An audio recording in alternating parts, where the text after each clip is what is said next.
네탄야후와 젤렌스키 대통령의 공통점은 확전을 계속 시도하고 있다. 제3차 세계대전의 어떤 전초 단계로까지 갈 수 있다는 것이 오히려 예전보다 점점 그 가능성이 커지는 것도 사실입니다. 러시아 입장에서 핵무기를 사용하겠다. 이것을 이제 공식화했다는 점에서 조금 더 제3차 세계대전에 가깝게 갔다고 생각할 수 있죠. 말하자면 자기의 정치 운명, 러시아라는 나라에 국운을 걸고 도박을 한 셈이죠.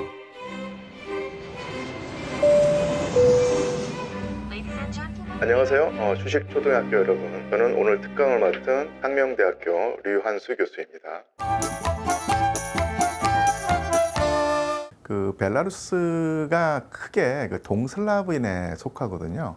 그 민족 분류에 따라서 그래서 유럽에는 크게 그 세 가지 그 인구 집단이 인종이 있는데요. 일단 뭐 유명한 게르만인이 있고, 그다음에 지중해인이 있죠. 게르만인은 그 독일 계통의 여러 국가 민족을 생각하시면 될 것이고요. 지중해는 그야말로 그 이탈리아, 뭐 스페인, 뭐 그리스 이쪽 그 사람들이고요. 그리고 이제 오늘날 동유럽이라고 불리는 지역에 슬라브인이 있습니다. 근데 이게 슬라브인들도 그 정착한 위치에 따라서 서슬라브인, 남슬라브인, 동슬라브인이 있어요. 근데 서슬라브인은 여러분들 그 폴란드를 생각하시면 됩니다.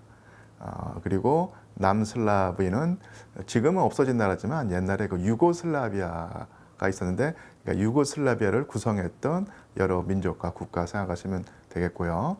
그리고 이제 동쪽에 있다는 동슬라브인이 있는데요. 이 동슬라브인이 크게 그 세 개의 민족으로 나뉩니다. 그게 뭐냐면 오늘날의 벨라루스, 그다음에 러시아, 우크라이나이죠. 그래서 이 동슬라브인이라고 하는 공통 조상을 가지고 있는 나라가 오늘날의 그 세 나라인데요. 러시아라고 하는 나라 이름이 그러니까 루스라고 하는 그 명칭에서 나왔거든요. 그리고 뭐 눈치 빠른 분도 아시겠지만 벨라루스 할 때 그 바로 그 루스입니다. 그러니까 이거는 한반도에 있는 국가들의 공통 조상이 예전에 뭐 그 고조선이었고, 고조선에서 여러 나라가 파생되어서 갈라졌던 거 생각하시면 될 것이고요. 근데 고대 루스라는 나라가 있었는데, 이 루스라는 나라가 그 뒤에 살짝 가지를 치면서 한 가지는 러시아, 한 가지는 벨라루스, 또 한 가지는 우크라이나가 된 것이죠. 근데 벨라루스하고 러시아는 루스라고 하는 이름에서 나온 것이 이름에서 뭐랄까 확연한데, 그럼 우크라이나는 뭐냐 했을 때요. 우크라이나 옛날 이름이 소러시아였습니다. 작은 러시아라는 이름이었거든요. 그래서 사실 그 지금이야 벨라루스, 러시아, 우크라이나라고 하는 국가 명칭을 가지고 있지만, 지금으로부터 한 100년 전, 150년 전만 거슬러 올라가도 그러니까 벨라루스, 러시아, 소러시아라고 하는 표현이 쓰였기 때문에 이 세 나라가 같은 뿌리를 가진 관계라는 것을 알 수 있죠. 그러면 더 지금 질문에 맞춰서 그러니까 벨라루스라는 나라를 좀 더 살펴보자면요.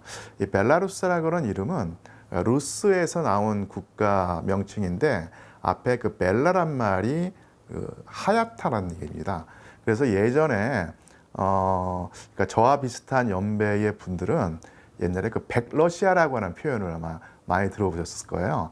이 백러시아가 하얀 루스라고 하는 얘기거든요. 그런데 이 하얀이라고 하는 말이 어디서 나왔는가 했을 때, 이 아직 그 어원상 그 학자들이 합의된 어떤 정설은 따로 없습니다. 그래서 여러 가지 그 가설이 존재하는데, 이 첫 번째 가설이 뭐냐면요. 원래 그 동슬라브인들이 그 자체 토속 신앙을 가지고 있었고, 그리스도교를 처음부터 받아들인 건 아니었는데, 지금으로부터 1000년 전 넘게 전에 드디어 이제 동슬라브인이 그 그리스도교를 받아들였던 거예요. 근데 오늘날 그 벨라루스에 해당하는 지역에서 그리스도교를 일찍 받아들인 곳은 하얀 루스라고 불렀고, 그리고 끝까지 토속 신앙을 고수하려고 했던 지역은 바로 이제 검은 루스라고 불렀습니다. 그래서 기독교를 그리스도교를 빨리 받아들였다는 의미에서 하얀 루스라고 하는 이름이 나왔다는 주장도 있고요. 또 하나는 아시겠지만 이 루스족이 몽골인의 어떤 지배를 받았었는데 러시아 사람들은 아니면 그 벨라루스 사람들은 이 몽골인을 타타르인이라고 불렀거든요. 이 타타르인의 지배를 받은 지역이 거의 대부분인데 그 타타르인의 지배를 받지 않은 지역이 있었습니다. 근데 그 지역을 하얀 루스, 순결한 루스라고 불렀다. 그러면서 이 하얀 루스, 즉 벨라루스라고 하는 이름이 나왔다는 얘기도 있고요.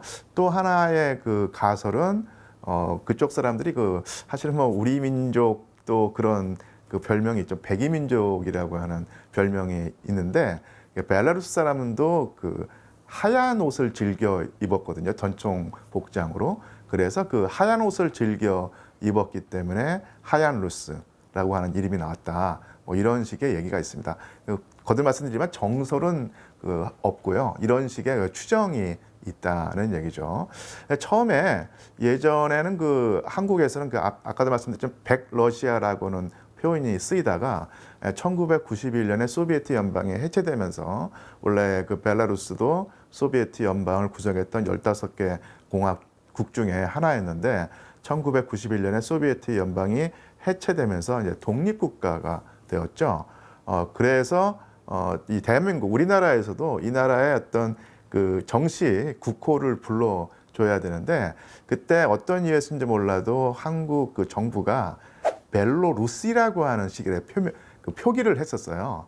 그런 나중에 그 벨라루스 그 대사관에서 한국 측에 이 벨로루시라고 하는 그 표기가 사실은 정확하지 않고 벨라루스라고 표기해야 된다라고 하면서 그 뒤로는 벨라루스라고 하는 국가 명칭이 널리 쓰이게 됐고 지금도 마찬가지입니다. 그래서 옛날 어떤 그 신문이라든지 아니면 그 보도라든지 책을 읽다 보면은 벨로루시라고 하는 그 표현이 나올 텐데 그것은 지금은 쓰이지 않은 약간 그 잘못된 표기라고 생각을 하면 됩니다. 역사를 살펴보자면요, 이 그 러시아와 그 벨라루스는 일종의 형제 관계라고 생각하시면 됩니다. 그리고 우크라이나는 일종의 사촌 관계 이렇게 생각을 하면 되겠습니다. 그래서 그 러시아라는 나라가 워낙 이제 가깝기 때문에 대부분의 그 벨라루스 사람들이 이 러시아어와 벨라루스어를 함께 구사하는 이중 언어를 가진 경우가 많이 있죠. 지금 벨라루스의 대통령이 루카셴코인데 이 루카셴코도 마찬가지로 이 벨라루스어와 러시아 두 언어를 아주 유창하게 하죠. 그래서 저 같은 경우는 그 루카셴코 대통령의 그 인터뷰 영상을 봤었는데 처음에는 러시아 그 사람인 줄 알 정도로 억양이 러시아어를 완벽하게 구사하는 걸 보고 상당히 재밌어요 했던 기억이 납니다. 그리고 그 벨라루스는 언어도 비슷하지만 종교도 러시아랑 비슷하죠. 우리가 흔히 그 기독교에서 그리스도교에서 크게 세 가지 그 교파가 있죠. 가톨릭이 있고 프로테스탄트가 있는데 이 대부분의 동유럽 국가와 마찬가지로 벨라루스도 정교 신앙을 가지고 있습니다. 동방정교 신앙을 가지고 있고 또한 러시아도 동방정교 신앙을 가지고 있기 때문에 두 민족의 어떤 결속도가 상당히 강하죠. 그리고 그 예전에 이 폴란드가 오늘날의 그 리투아니아라고 하는 그 국가, 발트 연안의 그 리투아니아라는 나라가 있었는데 이 폴란드와 리투아니아가 한번 연합국가를 이룬 적이 있었고요, 중세에.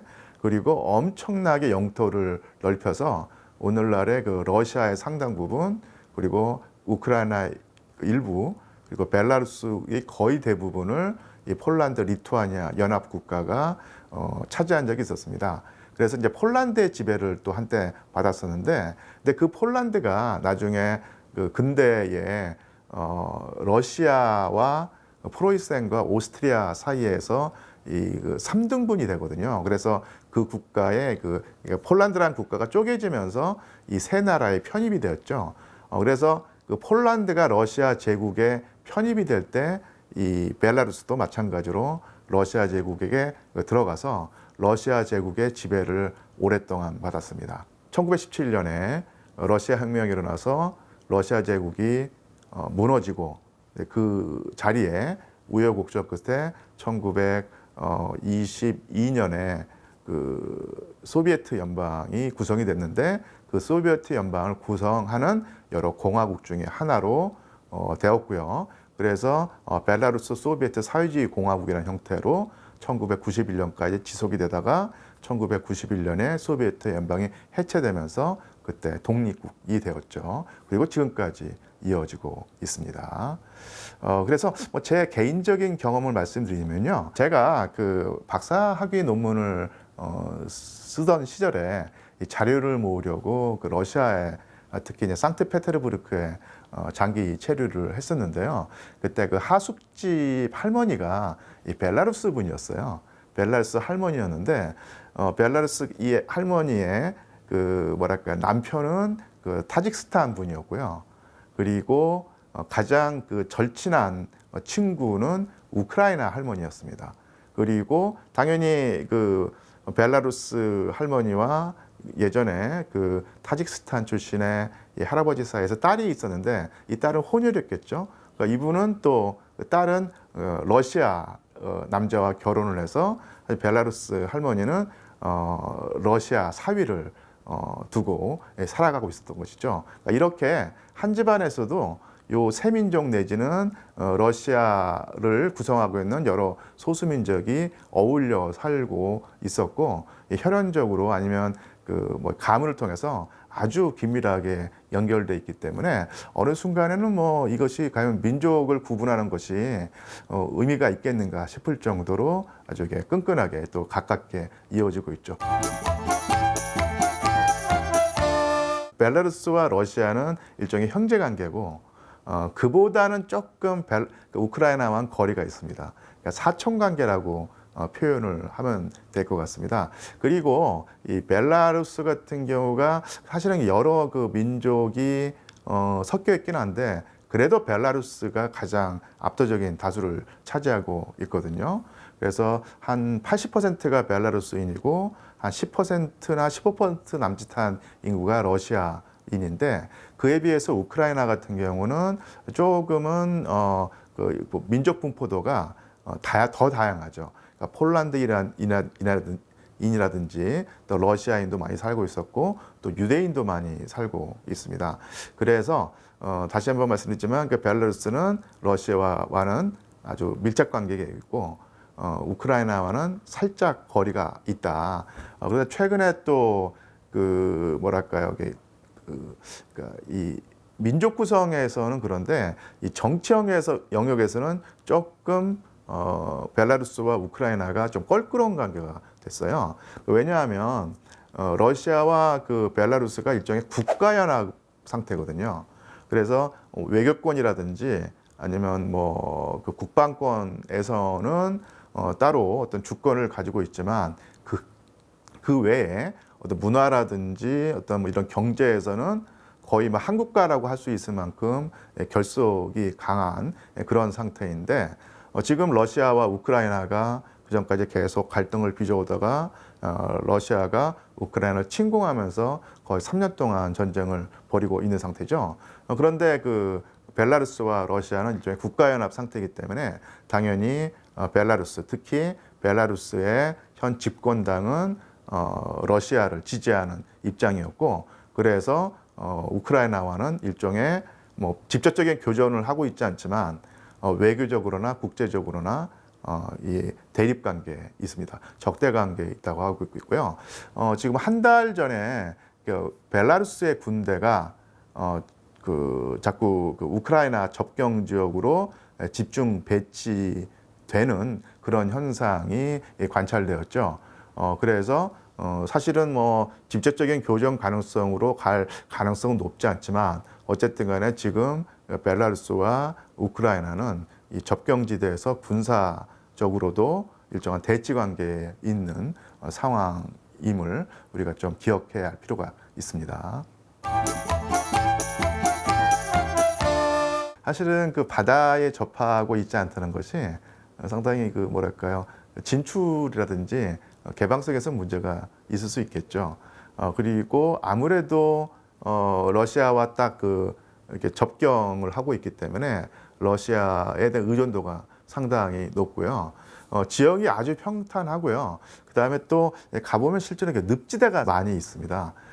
그래서 뭐 농사를 많이 짓는 곳인데 에너지를 자급자족하기가 쉽지가 않아서 러시아로부터 에너지를 많이 수입하거든요.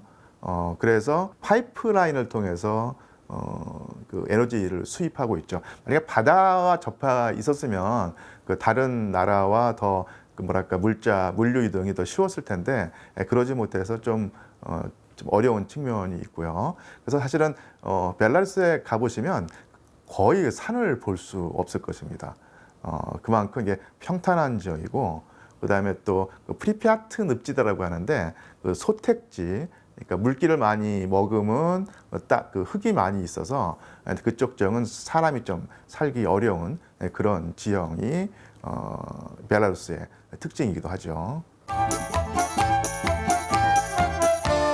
체르노빌이 원래 우크라이나에 있는, 당시는 이제 소비에트 연방 시절이었죠.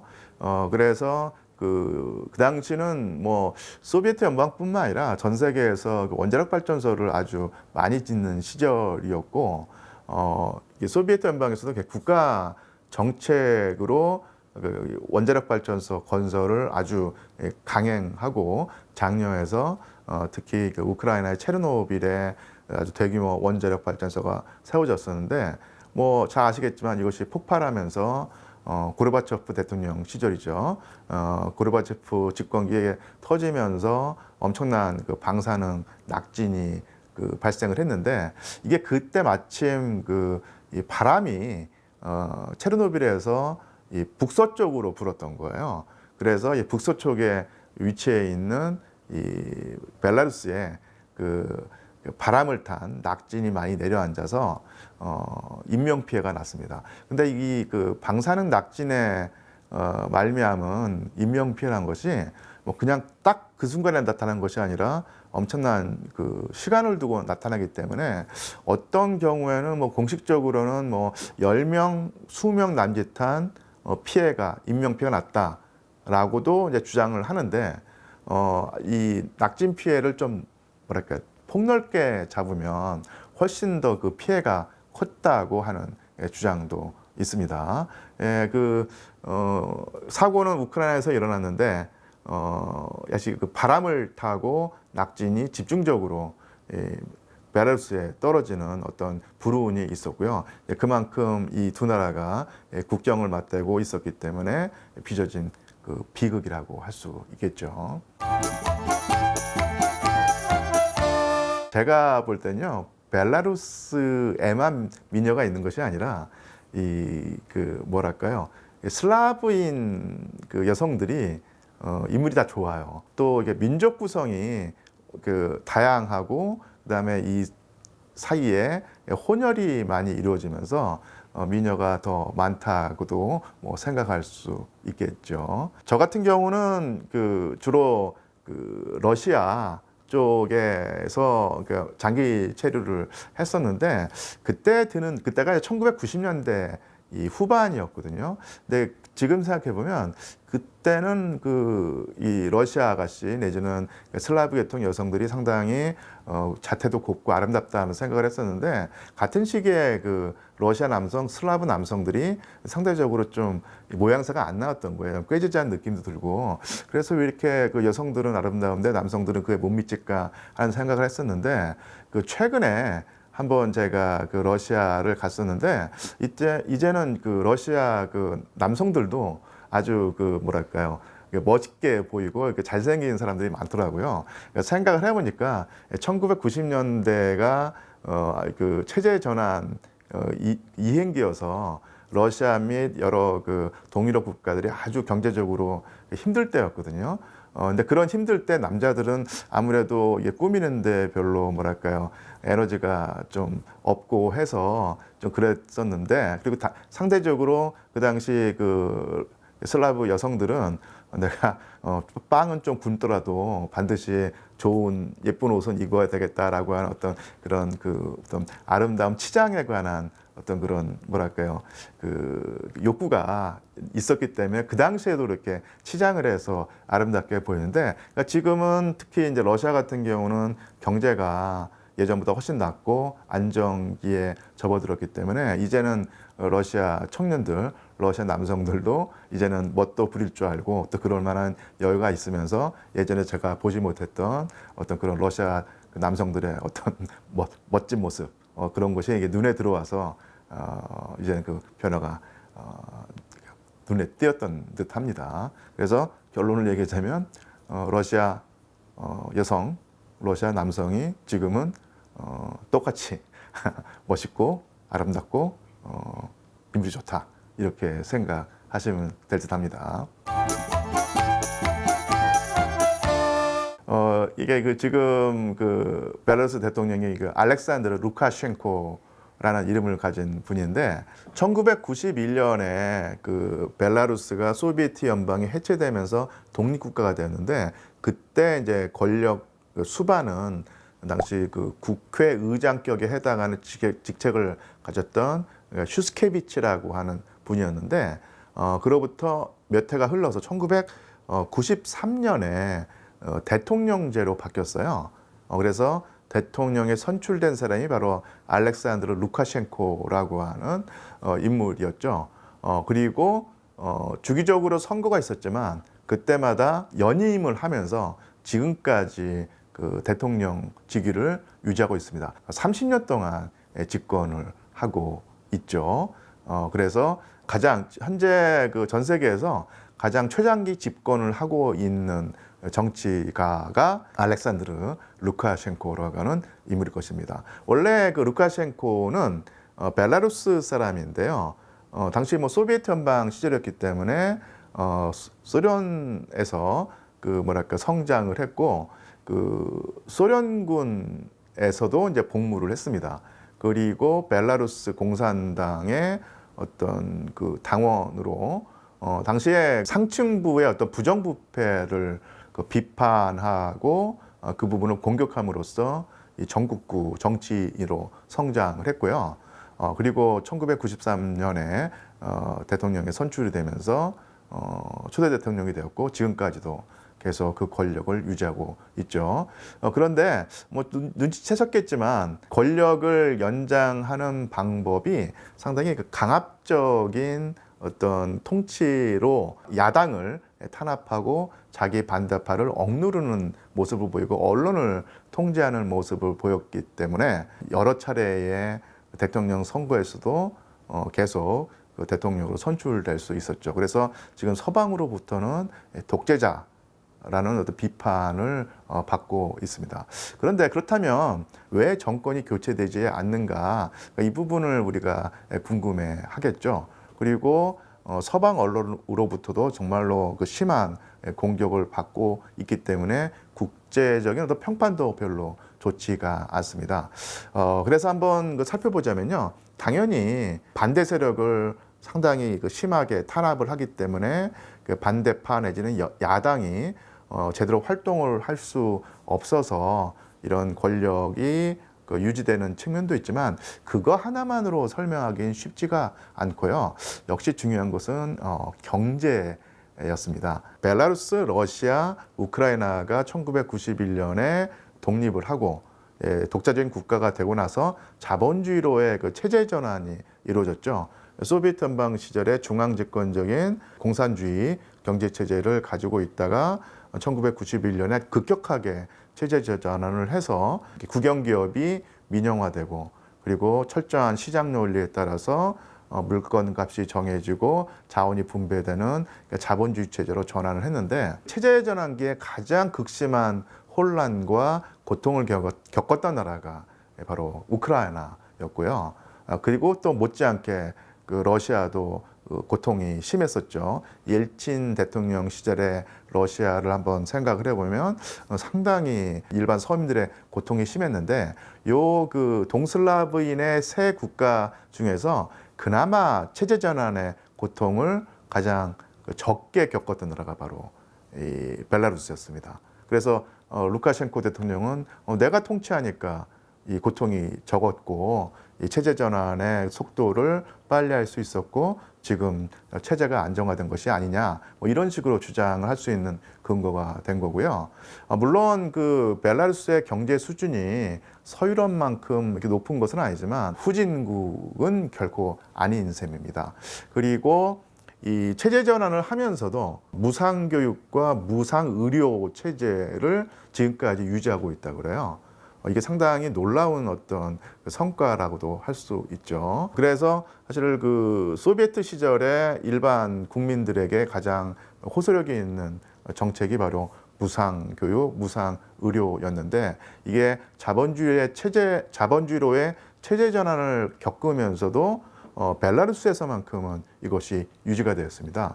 그래서 이 벨라루스의 일반 서민들이 내가 아주 뭐 풍족하게는 살지는 못하더라도 겨울에 그 난방 제대로 되고 그리고 월급 꼬박꼬박 나오고 뭐 상당히 실업률이 낮거든요. 내가 아프거나 뭐 할 때 상당히 저렴한 가격으로 의료 서비스를 받을 수 있고 내 자녀들을 무료로 학교에 보낼 수 있는 이런 경제 체제를 굳이 내가 버릴 필요가 없다. 그래서 만약에 다른 대통령이나 다른 집권자를 뽑았을 때 뭔가 그 변화가 일어날 텐데 이 변화가 과연 좋은 방향으로 일어나리라고 하는 확신이 없는 상태에서는 최소한의 성과를 보여주고 체제의 안정성을 뒷받침해주는 루카셴코에게 표를 주는 이런 현상이 지난 30년 동안 유지가 되었던 것이죠. 그런 측면을 생각하면 비록 그 민주국가라고 하는 이 꼬리표를 붙이기는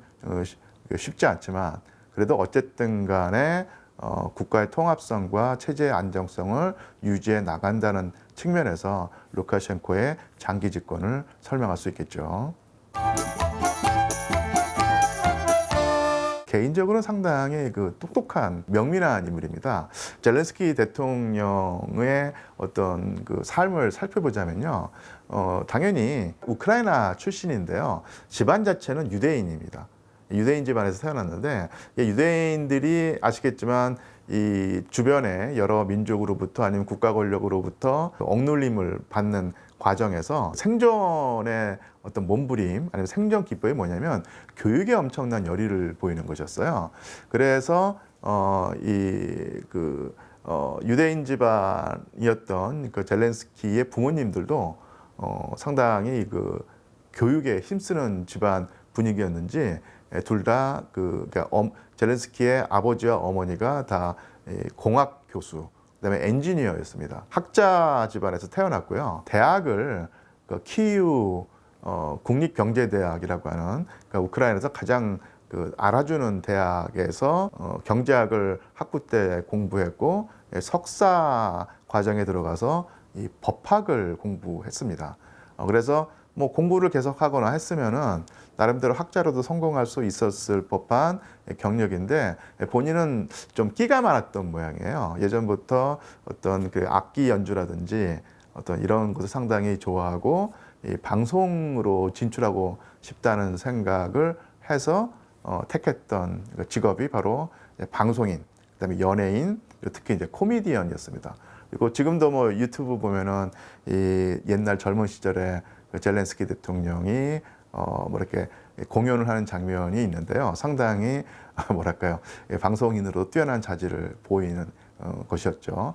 그런데 이 한창 그 방송인으로 뭐 아니면 그 희극인으로 아니면 그 탤런트로 활동하던 시기에 우크라이나 정치가 아주 뭐랄까 그 힘들고 사분오열되어 있었습니다.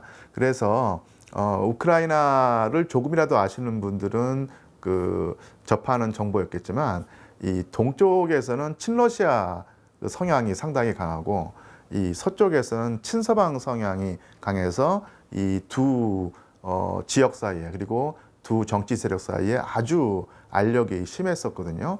또 하나 아까 저번에도 말씀드렸지만 이 우크라이나에서는 1991년에 그 소비에트 연방이 해체되고 독립국가가 되고 공산주의 경제에서 자본주의 경제로 이행하는 과정에서 엄청난 혼란을 겪었죠. 그리고 그 혼란기에 뭐랄까 여러 가지 불법이라든지 비합법적인 방법으로 자본을 늘려가는 재벌들이 있었습니다. 올리가르히라고 불리는데 이 올리가르히가 가장 그 번성했던 나라가 바로 이 우크라이나였고요. 결국은 올리가르히 중에서 이 대통령까지 나왔습니다. 그러면서 이 정치적인 분열 그리고 체제 전환의 고통 그리고 경제계에서도 이런 대재벌 위주의 운영이 이루어지면서 일반 국민들의 서민들의 삶이 정말로 힘들었던 상황이 바로 제렌스키 대통령이 그 뭐랄까 활동하던 시기였었는데 그때 그 우크라이나에서 그 시트콤이 하나 있었어요. 그게 뭐냐면 우리말로 뭐 옮기면은 국민의 머슴이라고 하는 제목의 시트콤이었습니다. 그래서 우리나라에서 그 국민의 종이라고 하는 어떤 번역어도 있었는데 국민에게 봉사하는 그리고 국민을 섬기는 어떤 머슴이라고 하는 그 제목의 시트콤이 있었고 거기서 제렌스키 대통령이 역사교사 평범한 역사교사 역을 맡았었는데 그러면서 당시에 그 부패하고 아주 혼란스러운 그 우크라이나 정치를 비판하고 하는 그런 입장에 있었는데 이게 어느 순간에 그 뭐라 그러지 우연히 겹쳐서 국민들의 인기를 끌게 된 거예요. 그래서 일개 무명의 역사 교사에서 대통령에 선출되는 그런 코믹한 과정이 연출됐습니다. 그리고 그 과정에서 우크라이나 서민들, 그러니까 정치의 분열과 경제 혼란에 지친 그 우크라이나 국민들이 듣고 싶어하는 그리고 보고 싶어한 바를 보여주는 신선한 정치인으로 이게 자리매김이 되면서 이미지가 형성이 되면서 아주 인기가 급증을 했던 거예요. 당연히 매스컴에서 시트콤에서처럼 대통령이 될 어떤 생각이 없느냐. 그때는 없다고 했는데요. 그로부터 몇 년 후에 드라마의 제목을 그대로 딴 국민의 머슴이라고 하는 정당을 만들었고요. 그 정당의 지도자가 됐습니다. 그리고 대통령 선거에 출마를 했는데 포로셴코라고 하는 정치인을 물리치고 결국은 대통령이 되었죠. 예, 뭐 사실은 이게 국민성을 딱 집어서 말한다는 것이 이게 쉽지가 않을 텐데요. 이게 뭐 국민성이라고 말하기보다는 우크라이나 국민들의 어떤 애환과 고충이라고 할 수 있을 텐데요. 이게 사실 국가가 통합돼 있고 국민이 동질적이어야지 이 국가가 조금이라도 편하게 운영될 수 있을 텐데 사실은 특히 유럽이 참 대개는 다민족 국가이고 민족과 국가의 어떤 경계선이 일치하지 않는 경우가 많이 있는데 특히나 우크라이나는 그런 경우가 많이 있습니다. 그래서 우크라이나인 말고도 그 폴란드인도 있고 러시아인도 많이 있고 그리고 오스트리아인도 약간 있고 그리고 이제 유대인도 지금은 소수지만 존재하죠. 그리고 이 우크라이나에서 그러니까 북쪽에서 이 국토를 횡단해서 이 흑해로 흘러 들어가는 드니프로라는 강이 있는데 이 드니프로강 서쪽에서는 친서방 성향이 아주 강하고요. 이 동쪽에는 그 친러시아 성향이 아주 강합니다. 적어도 전쟁 전까지는 그랬습니다. 그래서 이 두 정서의 충돌이 아주 심했고요. 종교도 약간 좀 다릅니다. 이게 뭐랄까요, 유일신 신앙이 없는 이 한반도에서는 종교란 것은 뭐 개인의 선택 정도로 자리매김되지만 유럽에서는 이 종교란 것이 예전에 그 국적과 같은 역할을 했거든요. 어떤 종교를 가지고 있느냐가 그 사람의 정체성, 집단의 어떤 정체성을 형성하는데 지극히 중요한 기준이 되는데 이 우크라이나 그 동쪽에서는요, 동방정교의 세가 아주 강합니다. 그래서 이 동방정교에서는 기독교 그리스도교 세계에서 로마 교황을 최고의 어른으로 인정하지 않는 그런 교회들의 모임이 바로 정교거든요. 요 우크라이나 서쪽에서는 조금 상황이 다릅니다. 예전에 그 가톨릭 국가였던 폴란드의 지배를 꽤 오랫동안 받았기 때문에 가톨릭 세력이 또 존재하고요. 어느 순간에는 이 가톨릭과 정교가 융합이 됐던 거예요. 그래서 전문 용어로 우니아트 교회라고 하는데 어떤 분들은 동방 가톨릭이라고 하는 번역어로 쓰기도 합니다. 이 우니아트 교회 아니면 동방 가톨릭이 뭐냐면요. 예배 의식이라든지 교리에서는 정교의 어떤 것을 그대로 따르는데 단 교회의 최고 어른은 바로 로마에 있는 교황이시다. 이것을 인정하고 있는 거예요. 그러면서 적절하게 서방의 전통과 이 동방의 전통이 그 융합되어 있는 그런 교회가 바로 우니아트 교회 아니면 동방 가톨릭 교회인데 이 동방 가톨릭 교회가 뿌리 내리거나 아니면 상당히 교세를 가진 지역이 바로 우크라이나 서부입니다.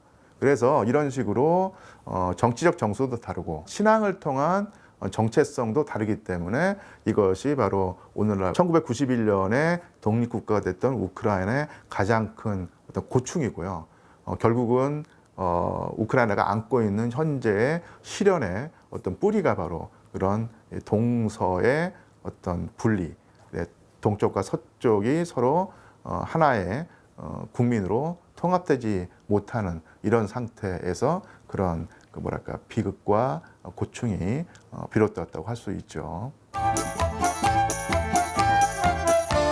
일단 우크라이나도 마찬가지로 평원지대인데요. 일단은 내륙 국가는 아닙니다. 이 흑해에 그 접해 있고 흑해 연안에서 가장 중요한 지형이 바로 지금은 우크라이나 영토에서 뭐랄까요 박탈되어서 러시아에 편입되어 있는 지역이 바로 크림반도이죠. 이 크림반도가 2014년까지는 우크라이나 영토였고요. 또한 그 흑해에서 가장 아름다운 항구라고 하는 평을 듣던 지역이 바로 오데사 항이었습니다. 그 오데사 항이 이 우크라이나의 무역 항으로서 엄청나게 큰 중요성을 가지고 있죠. 역사도 깊고 경제적으로도 상당히 중요한 지역이고 정치적으로도 바로 지금 우크라이나가 러시아에게 크림반도를 빼앗긴 상태에서 내륙 국가로 전락하지 않게 해주는 거의 유일한 어떤 그 교두보라고 할까요? 아니면 그 항구가 바로 오데사 항이었던 것이죠.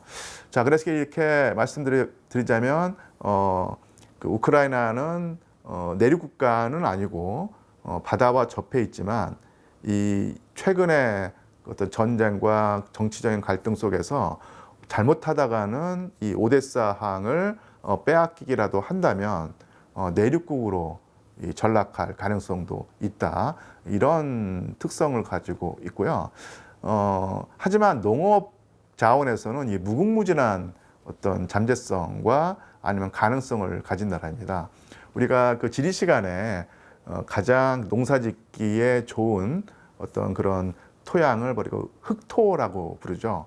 근데 그 검은 땅인데 단지 그 검다고 해서 뭐 특징이 아니라 이게 워낙 그 유기물질을 많이 함유하고 있어서 그야말로 그 씨만 뿌리면 쑥쑥 그 곡식이 자라는 그런 토양이 바로 흑토지대인데 이 우크라이나의 영토 거의 대부분이 바로 흑토지대입니다. 그래서 농업이 발달할 수밖에 없는 그런 자연 환경을 가지고 있고요. 또한 뭐 산지가 거의 없이 거의 다 그 벌판, 들판이기 때문에 거기다가 아까도 말씀드린 것처럼 이 흑토지대이기 때문에 뭐 원래부터 그 농업이 아주 발달한 지역이었고 따라서 거의 대부분의 인구가 그 농업 인구였고요. 워낙 그 밀 생산이나 곡식 생산이 많이 이루어지고 있었기 때문에 우크라이나의 별명이 유럽의 빵바구니, 가장 곡식, 빵이 풍족한 지역이었다고 하는 별명을 가지고 있었고요. 반면에 또 하나 그 기반도 상당한 것이 이 우크라이나의 그 동쪽 지역에서는 이 천연 자원이 아주 풍부합니다. 지하 자원이 아주 풍부하고요. 뭐 텅스텐이라든지 철광석이 많이 나고, 가장 중요한 게 뭐 물론 지금은 그 사양 산업이 됐지만 이 산업에서 가장 중요한 그 원료 중에 하나가 바로 석탄일 텐데, 이 돈바스 지역이라고 하죠. 이 돈바스를 검색해 보면 아마 그 연관 검색어로 탄전지대란 말이 나올 겁니다. 그래서 가장 질 좋은 석탄이 산출되는 곳이 바로 우크라이나 동부 이 돈바스 지역이었죠. 그래서 지금 이 돈바스 지역의 거의 대부분이 지금 러시아군에게 점령당한 상태일 텐데, 이런 상태로 전쟁이 끝나고 국경선이 만약에 그대로 확정이 된다면 우크라이나로서는 상당히 뭐랄까요, 타격이 될 가능성이 있습니다. 그러니까 농업 기반은 분명히 남아 있지만 이 공업 기반을 계속 유지하기 위해서는 이 지하 자원이 풍부한 지역을 계속 가지고 있어야 되는데, 그 지역을 지금 러시아에게 넘겨줄 상황이 되어 있죠. 지난 2년 반 동안의 전쟁에서 젤렌스키가 상당히 강력한 리더십을 발휘하면서 어쨌든 간에 우크라이나 국민들의 항전 의지를 북돋고 국제사회에서 반러시아 감정을 고취하고 우크라이나를 돕자는 분위기를 최소한 서방 세계에서는 많이 불러일으킨 것이 사실이었습니다. 근데 점점 러시아에게 유리해지고 우크라이나에게 불리하게 진행된 것이 분명한 사실입니다. 그런 면에서 요즘에서는 젤렌스키 대통령이 약간 초조한 모습을 보이고 있어요.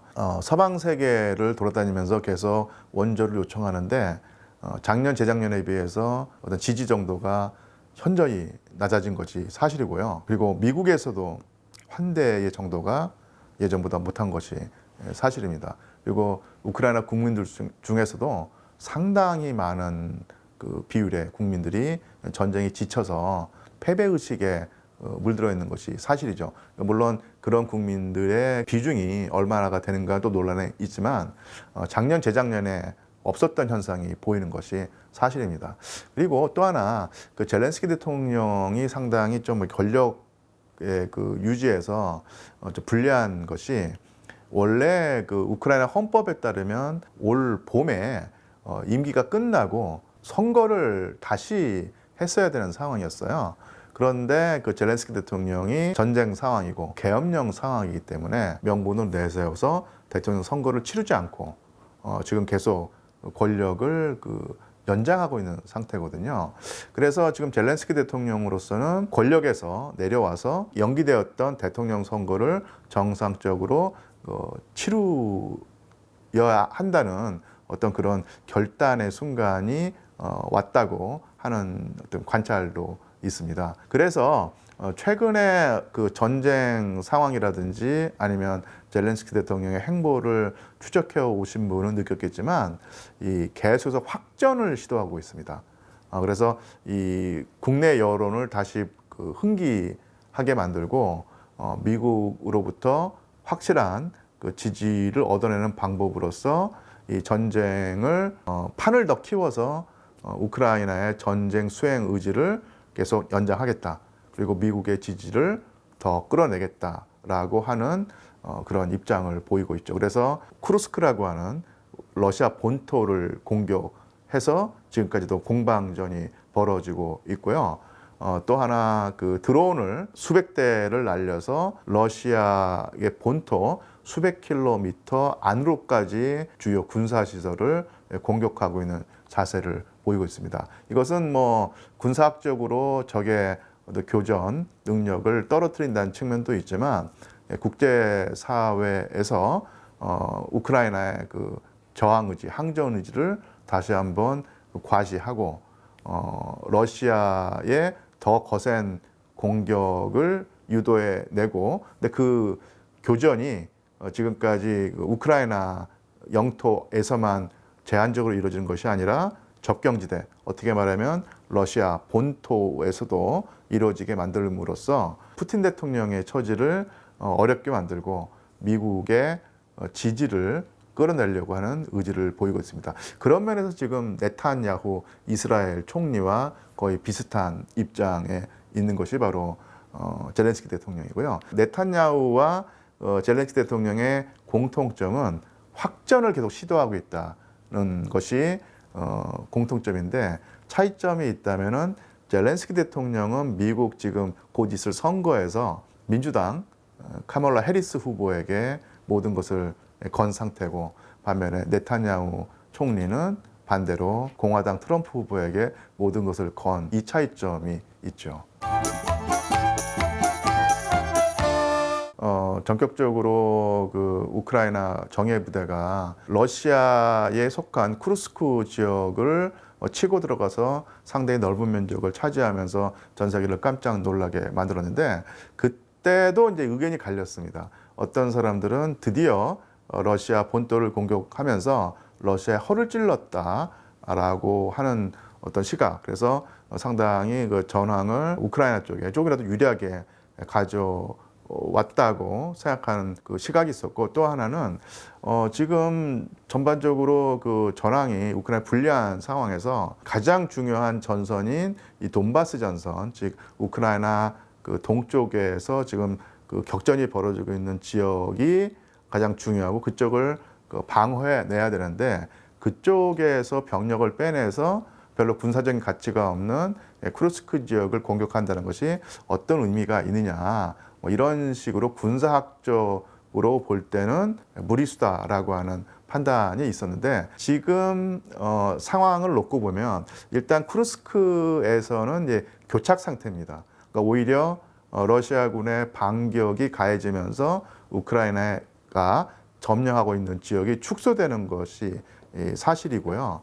그리고 이 쿠르스크를 우크라이나 정규군이, 즉 정예병력이 공격했을 때 노렸던 군사적인 어떤 목표는 돈바스 전선에 있는 러시아 군의 상당수가 쿠르스크 방어로 이전 배치되도록 해서 이 쿠르스크에서도 정가를 올리고 이 돈바스 방어에서도 성과를 올린다고 하는 이중의 목표를 추구했던 것인데, 쿠르스크에서는 교착 상태 내지는 좀 위축 단계에 접어들었고요. 러시아 그 전쟁 지도부가 젤렌스키 대통령의 의도를 간파하고 돈바스에 있던 러시아 병력을 전혀 이전 배치하지 않았던 것이죠. 즉 그 쿠르스크 쪽으로 빼돌리지 않았던 것입니다. 그러면서 오히려 돈바스를 지키는 우크라이나 방어 병력이 축소되고 약화되면서 러시아의 공세가 더 거세져 가지고, 가장 거기 그 요충지가 포크로우스크라고 하는 지역이 있는데요. 이 지역을 누가 차지하냐에 따라서 돈바스 전선의 성패가 결정적으로 판가름 날 가능성이 있거든요. 지금 포크로우스크가 위험한 상태에 있다는 것이 상당히 많은 이 관찰자의 평가입니다. 그러니까 물론 지금은 살짝 교착 상태가 되어 있는 상태인데, 어쨌든 간에 그 젤렌스키 대통령이 원래 목적했던 바가 상당히 어그러지면서 처음에 나왔던 관찰 중에서 이것은 무리수가 될 가능성이 크다라고 하는 관찰이 맞아 떨어지고 있다고 봐야 되지 않을까 싶습니다. 뭐 전쟁에 이긴다고 하면 제2의 국부로서 추앙을 받고 엄청난 권력 기반을 다지겠지만, 전쟁에 지게 된다면은 사실은 몰락이 거의 기정사실화. 그래서 어떤 의도를 가졌는지는 아주 정확하진 않지만, 젤렌스키 대통령은 어쨌든 간에 자기의 임기를 성공리에 마치고, 그러니까 전쟁을 어떤 형태로든 간에 우크라이나에게 유리하게 그 마무리한 다음에 자기는 물러나서 희극인으로서의 삶을 지속하고 싶다. 그런 의미에서 젤렌스키 대통령이 어쨌든 간에 자기가 계속 장기 집권하는 것은 지금 불리한 상태이고, 어떻게든 간에 이 매듭을 짓고 끝맺음을 하고 싶어 하는데, 그 끝맺음이란 것이 객관적으로 볼 때는 젤렌스키 대통령에게 유리한 쪽으로 될 것 같지는 않은 어떤 그런 생각이 듭니다.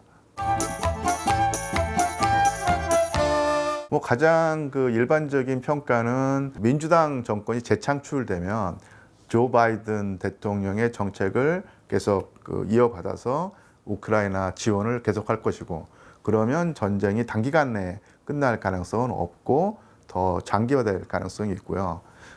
공화당 후보인 트럼프 후보가 당선이 된다면 트럼프 후보가 공공연하게 전쟁을 빨리 매듭짓겠다. 그 방법은 협상을 통해서 이루어지는 것인데, 협상 테이블에 젤렌스키 대통령과 푸틴 대통령을 반드시 앉게 만들어서 자기가 전쟁을 끝맺음 하겠다 하는데, 현실적으로 지금 상태에서 협상 테이블에 앉게 된다면은 푸틴 대통령에게 유리한 쪽으로 협상이 끝날 가능성이 크거든요. 이것을 방지하려고 젤렌스키 대통령은 상당히 거기에 저항하는 모습을 보이는데, 공식 석상에서 그 트럼프 후보가 만약에 젤렌스키 대통령이 협상의 테이블에 나오지 않는다면 모든 지원을 끊겠다고 하는 강경 발언을 했었고, 최근에 그 젤렌스키 대통령이 미국을 방문해서 정계 인사를 만나고 특히 트럼프 후보를 만났을 때 젤렌스키 대통령과 트럼프 후보 사이에 팽팽한 기싸움 내지는 알력이 노출되었었는데요. 그런 면에서 젤렌스키 대통령으로서는 트럼프 후보가 되는 것이 상당히 큰 재앙일 수 있죠. 그렇게 일반적으로 인식이 되는데, 또 모르겠습니다. 원래 미국이란 나라의 20세기와 21세기를 역사를 살펴보면 대내 정책에서는 두 당이 어떤 대립하는 모습을 보일지 몰라도 대외 정책에서는 사실은 그 차이란 것이 거의 없고 일관된 자세를 보여왔다고 할 수 있습니다. 만약에 그런 식의 인식이 맞다고 하면 트럼프 후보의 당선 여부와 상관없이 젤렌스키 대통령을 뒷받침하는 정책이 유지될 가능성이 있는데, 미국의 어떤 일관된 대외 정책이란 것이 있는데, 여기에 트럼프 후보라는 돌발적이고 어디로 튈지 모르는 상당히 예측 불가능한 인물 사이에 어떤 관계가 설정이 될 것이냐. 그래서 결국은 미국의 그 대통령 선거가 어떤 쪽으로 나아갈지는 정말로 흥미진진하면서도 촉각을 곤두세우는 관심의 대상이 되고 있고요. 그런 면에서 상당히 좀 유동적이다. 민주당 정권과 아니면 공화당 정권의 차이가 분명히 존재하지만 그 차이가 얼마만큼 클 것인가에 관해서는 다양한 어떤 시각차가 존재한다는 사실을 염두에 두고 앞으로 두 달 후, 석 달 후의 관계를 좀 살펴봐야 될 것 같습니다. 사실은 제가 쓴 표현은 아니고요. 유튜브 방송에서 했던 표현이 있습니다. 전쟁은 끝났다. 전투가 지속될 뿐이다. 전쟁이 끝났다는 의미는 뭐냐면, 러시아가 목적한 전쟁 목표의 상당 부분은 이루어진 상태고, 그에 비해서 우크라이나 젤렌스키 대통령이 이루고자 했던 바는 상당히 위축된 상태라는 얘기죠. 그래서 군사학적으로도 러시아의 어떤 승리까지라고는 말할 수 없지만 우위라는 것이 이제는 이제 확정이 된 상태고, 반대로 말하면 우크라이나의 패배, 이것은 부정할 수 없는 대세가 되었다. 단 이 전쟁이 단순히 러시아와 우크라이나 두 나라만의 어떤 교전이 아니라 우크라이나 뒤에는 미국 및 서방이라고 하는 더 큰 배후 세력이 있기 때문에, 좀 세게 말하면은 이것은 미국과 러시아의 대리전쟁이다. 우크라이나를 내세운 미국이 러시아와 사실은 지정학적으로 격돌하고 있는 전쟁이기 때문에, 전쟁의 대세가 어느 정도 잡혔다고 해서 깔끔하게 전쟁이 끝나지는 않고 아주 오랜 시간 동안에 전투는 지속되는 상황이 있을 수 있다는 얘기죠. 이런 상황에서 가장 큰 피해를 입는 사람들은 역시 우크라이나 국민, 우크라이나 민간일 것입니다. 이런 상황 자체도 사실은 별로 국제 사회에서 내지는 우리가 지켜보는 상황에서 좀 안타까운 상황인데, 여기서 젤렌스키 대통령이 확전을 시도해서 우크라이나의 불리한 상황을 바꿔보자는 어떤 그런 전략을 계속 밀고 나가고, 여기에 미국이 일정 정도 호응을 하거나 전폭적인 호응을 하면서 전쟁의 교전지대가 우크라이나 동쪽이 아니라 접경지대로 더 번져나가고, 어떤 경우에는 러시아의 내륙지대까지도 되게 된다면 제3차 세계대전의 어떤 전초 단계로까지 갈 수 있다는 것이 충분한 예상 가능한 시나리오고요. 그 가능성이 없는 것은 아니고요. 오히려 예전보다 점점 그 가능성이 커지는 것도 사실입니다. 그래서 2022년 2월에 전쟁이 일어났을 때 프랑스의 에마뉴엘 토드라고 하는 그분이 제3차 세계대전은 시작되었다라고 하는 표현을 단정적으로 썼던 상황이었거든요. 그때 그 발언을 놓고 보면서 에마뉴엘 토드라고 하는 분이 가지고 있는 해안이 있기 때문에 상당히 좀 불길하게 느껴졌죠. 푸틴 러시아 대통령이 우크라이나의 확전 시도 배후에는 미국과 서방이 있고 미국과 서방이 그런 식으로 나온다면 우리는 핵무기 사용을 자제하지 않겠다라는 식의 상당히 강경한 발언이 이어져 나오고 있는데요. 이런 식으로 서로 그 상승작용을 일으키다가 어느 순간에 두 나라의 교전이 아니라 나토와 러시아의 충돌로 번지게 된다면 이것은 그야말로 3차 세계대전이고 유럽의 어떤 불길이 이 동북아시아까지도 번지지 말라는 보장이 없는 그 상황이죠. 그래서 상당히 지금 불안한 마음을 제가 가지고 있고요. 이런 불안한 마음은 저뿐만 아니라 많은 분들이 또 공유하고 있으리라고 생각을 합니다. 제가 아주 정확한 그 워딩은 좀 모르겠지만 전반적인 취지가 뭐냐면 우크라이나가 러시아의 본토를 공격할 가능성이 점점 커지는데 또 그런 요구를 하고 있고 서방이 그것을 받아들일 가능성이 있는데 그러면 우크라이나를 지원하는 러시아를 공격하는 구체적인 형태가 서방의 무기라고 하면 러시아의 핵 교리를 바꿔서 서방제 무기로 러시아를 공격하는 것은 곧 서방이 우리 러시아를 공격한 행위로 간주하고 그에 맞추어서 핵무기를 사용할 가능성을 교리화하겠다. 이게 그 대리전이 아니라 직접적인 위협으로 간주하겠다는 의미. 러시아 입장에서 그렇게 됐을 경우에 핵무기를 사용하겠다. 이것을 공식화했다는 점에서 조금 더 제3차 세계대전에 가깝게 갔다고 생각할 수 있죠. 상당히 좀 불길한 느낌이 드는 사태 전개라고 할 수 있습니다. 냉혹한 얘기일지 모르지만 열강들의 충돌과 타협으로 국제 정세가 결정된다는 식의 시각을 받아들일 수밖에 없는 상황일지도 모르는데, 그러니까 우크라이나 국민들의 어떤 고충과는 상관없이 결국 이 전쟁은 러시아와 미국이라고 하는 두 강국의 관계 설정 내지는 알력에서 비롯된 전쟁이라고 했을 때 이 전쟁의 매듭도 결국은 러시아와 미국이 서로 어떤 패를 주고받고 어떤 타협을 하느냐에 따라서 결정된다고 하는 것이 현실적인 시각이거든요. 결국 러시아와 미국이 서로 이해관계를 조정하고 타협을 한다고 하면은 전쟁이 빨리 끝날 가능성이 있지만 러시아 입장과 미국의 입장이 서로 절충이 되지 못하고 서로 다른 목표를 추구하고 그 다른 목표가 충돌 노선을 달리게 된다면은 이 전쟁이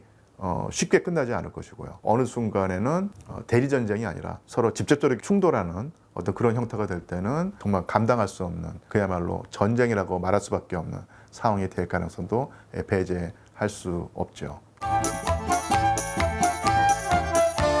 제가 그때 어디 시민 강연을 하고 있었거든요.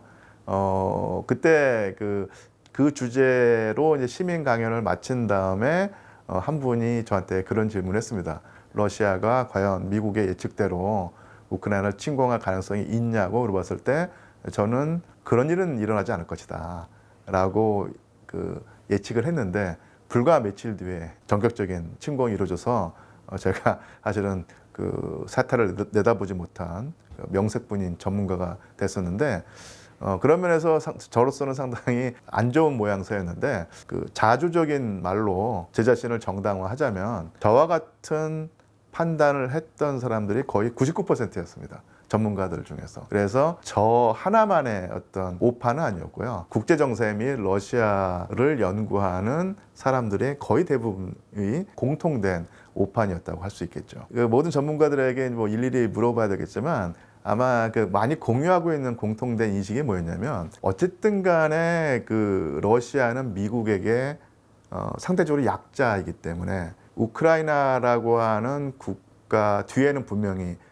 미국이 있었고 러시아가 우크라이나를 전면적으로 침공할 때 이 전쟁이 단지 두 나라의 어떤 그 충돌이 아니라 미국이라고 하는 아직까지도 세계 패권을 쥐고 있는 가장 강력한 국가와 간접적인 형태로라도 충돌한다는 것이 자명한 상태였거든요. 그래서 그 당시에 러시아가 그전보다는 국력을 더 키우고 강해진 것은 사실이지만 미국이라고 하는 세계 최강의 패권 국가를 상대로 그런 도발을 할 것인가. 그 푸틴 대통령이 그렇게까지 무모하지 않을 것이다 라고 하는 생각을 했던 것이죠. 그래서 정말 단순하게 얘기하자면 우크라이나보다 러시아가 강국인 것은 사실이지만 러시아가 미국보다는 약한 나라였고 어쨌든 간에 미국이 옛날 같지 않다고 하더라도 아직까지도 세계 최고의 패권 국가는 분명한 상황에서 과연 약자인 러시아가 강자인 미국에게 대들 수 있을 것이냐. 그런 면에서 푸틴을 저희가 오판했던 것입니다. 그래서 이게 많은 분들이 지금은 푸틴을 상당히 돌발적이고 충동적이고 어떤 경우에는 노쇠하거나 아니면 정상적인 판단할 수 없는 어떤 그런 식의 신뢰할 수 없는 정치가로 보는 것이 사실이지만 푸틴 대통령이 자기 나라의 국익을 극대화하는 이성적인 노선을 견지하고 있는 정치가로 보는 것이 대부분이었거든요. 그러니까 이성적인 판단에 따른다면 어떻게 약자인 러시아가 강자인 미국에게 대들 수 있겠느냐. 그러지는 못할 것이다. 그런 생각을 했었는데 푸틴 대통령이 말하자면 자기의 정치 운명, 러시아라는 나라에 국운을 걸고 도박을 한 셈이죠. 그 도박이 통하는가 안 통하는가는 조금 더 시간을 두고 지켜봐야 될 상황이 되었겠지만 지금까지 전황을 놓고 보면 푸틴 대통령의 어떤 그런 모험, 도박이 일정 정도 성과를 거두고 있는 것도 분명한 사실입니다. 더더군다나 지금 이 미국이 중국의 부상을 막는 상태에서 힘이 분산되는 상황이었는데 이 이스라엘하고 팔레스타인 분쟁이 전체 중동 세계의 분쟁으로 번져나간 상황에서 미국은 더더욱더 이 러시아를 견제하는데 힘에 겨울 수밖에 없겠죠. 이것이 우연인지 필연인지 모르겠지만 푸틴 대통령이 나름대로 엄청난 고민 끝에 승부수를 던졌는데 그 승부수가 초기에 완전히 자충수로 끝나리라고 하는 예상은 아직 지금은 어긋난 상태고요. 푸틴 대통령의 승부수가 먹혔다고도 볼 수 있겠죠. 제한 조건을 달아서 조심스럽게 한번 평가를 해봅니다. 그때 저를 비롯한 그러니까 이른바 러시아 전문가라고 하는 어떤 그런 직함을 가진 연구자들이 푸틴 대통령이 우크라이나를 침공하지는 않을 것이다 라고 하면서 다 오판을 했었죠. 그 오판이 이미 드러난 다음에 이 전쟁이 어떻게 될 것인가 라고 하는 또 질문을 받았을 때 또 거의 공통적으로 했던 얘기가 있습니다. 전쟁이 정말로 길어질 것이고 짧게 끝나진 않을 것이다 라고 예측을 했죠. 근데 그 예측은 맞아떨어진 셈입니다. 이 장기전의 구체적인 양상은 그 당시에 꼭 집어서 예측은 못했지만 이 전쟁이 쉽사리 끝나지 않을 전쟁이라고 하는 데에서는 일치된 견해였고 그 견해가 불행하게도 맞았다고 할 수 있죠.